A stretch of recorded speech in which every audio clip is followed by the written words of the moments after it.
Hello friend, नमस्ते। स्वागत है मेरे चैनल में। आइए सुनते हैं पारंपरिक गीत। और पिछुआरिया लवंगिया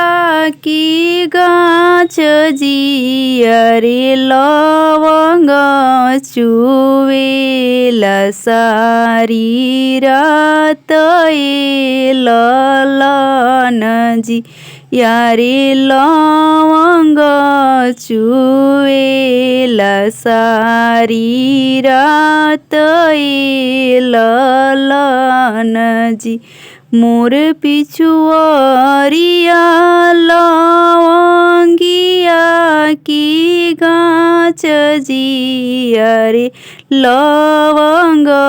चुवेला सारी रात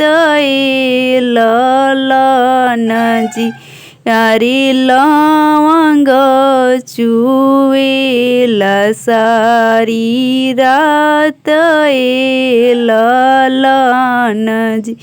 लवंग की चूनी चूनी चूनरी रंग वाला हो यारे चुनरी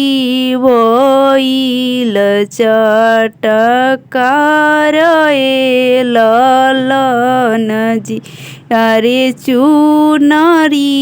भइली चटकार ललन जी लवंग बटोरी हम चुनरी रंगवनी हो यारे चुनरी भइल चटकार ललन जी यारे चुनरी भइल चटकार ललन जी चुनरी पहिनी हम गोइनी गावनवा हो यारे ननदो रोकेली बीच दुआर ललन जी चुनरी पहिनी हम गोइनी गावनवा हो यारे ननदो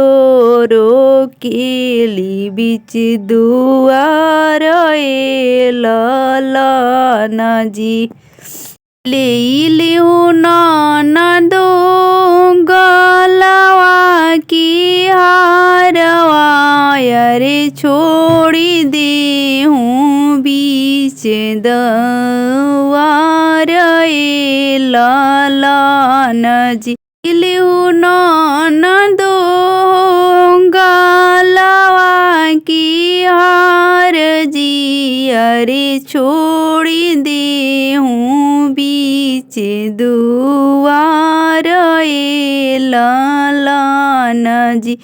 अरे छोड़ी देबो बीच दुआर ललन जी नहीं लेबो भाभी हो गलवा हार हो यारे हम तो लेबो भाभी चुनरी चटकार हो यारे हमारा के चाही भाभी चुनरी चटकार हो लेबो ननदो हाथ की कंगनवा हो यारे छोड़ी देबो बीच दुआर ललन जी अरे छोड़ी देबो बीच दुआर ललन जी नहीं हम लेबो भाभी हाथ की कंगनवा हो यारे मोर दिल बसे मोर दिल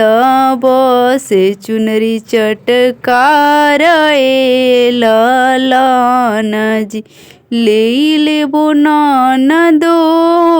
हमारी चुनरिया हो, अरे बनी जाहूँ, अरे बनी जाहूँ हमरो ननद सवतिनिया हो,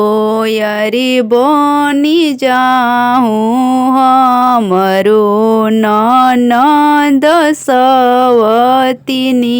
हो।